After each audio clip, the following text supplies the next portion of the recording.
किसान, मैं आपको एक कहानी सुनाना चाहता हूँ जिसका नाम है जादुई कुल्हाड़ी।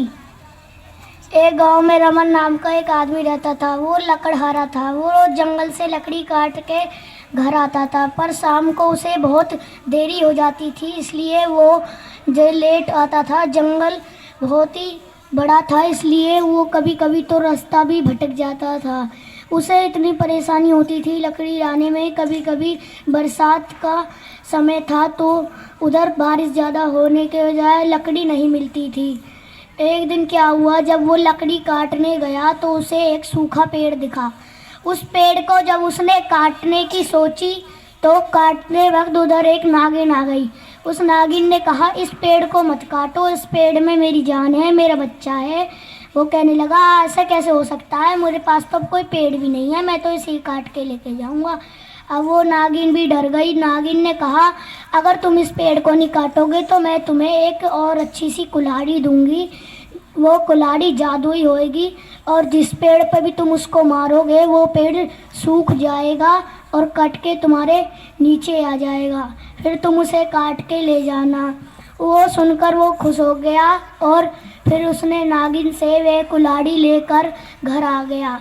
अगले दिन जब वो उससे पेड़ काटने गया तो जब उसने एक बड़े से गीले पेड़ पर लकड़ी की कुल्हाड़ी चलाई तो वो पेड़ बिल्कुल सूख गया।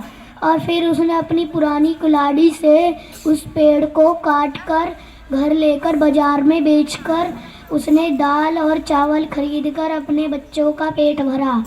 अब अगले दिन ऐसा ही चलता रहा। एक दिन उसके पड़ोस में रमन रहने वाला।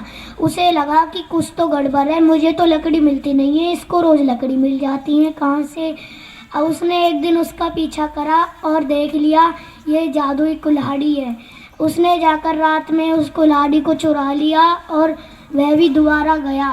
वो उस दिन कुल्हाड़ी को तो देख लिया था, पर रमन रात में उठकर जब उठा तो उसने कुल्हाड़ी को ले जाते हुए देखा और उसने उससे कुल्हाड़ी ले ली और उसे पुलिस के हवाले करने की सोची। पर वो कहने लगा, भाई मुझे माफ़ कर दो, मैं आज के बाद कभी ऐसा नहीं करूँगा।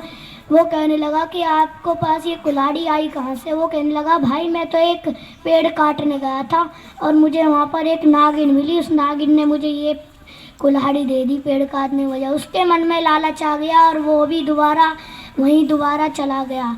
रमन की तरह भी पवन दोबारा चला गया। पवन ने भी सोची क्यों ना मैं भी उस पेड़ को जाकर काटूं। उसने भी उस पेड़ को जाकर काटा तो नागिन प्रकट हुई। नागिन कहने लगी, इस पेड़ को मत काटो, इसमें मेरी जान, मेरा बच्चा है। वो कहने लगा, मैं तो काटूंगा, वरना मुझे भी रमन की तरह एक अमीर कुल्हाड़ी दे दो सोने की। वो लालच नागिन समझ गई इसके मन में लालच है और वो उस पेड़ को लेकर स्वयं खुद गायब हो गई। रमन की कुल्हाड़ी भी नदी में गिर गई। अब रमन रोने लगा, कहने लगा, मेरे पास कोई कुल्हाड़ी नहीं बची, मैं क्या करूं। अब वो इतना दुखी हो गया कि कुल्हाड़ी नहीं थी। तो सीख, कभी भी लालच नहीं करना चाहिए। ताली बजाओ शाबाश।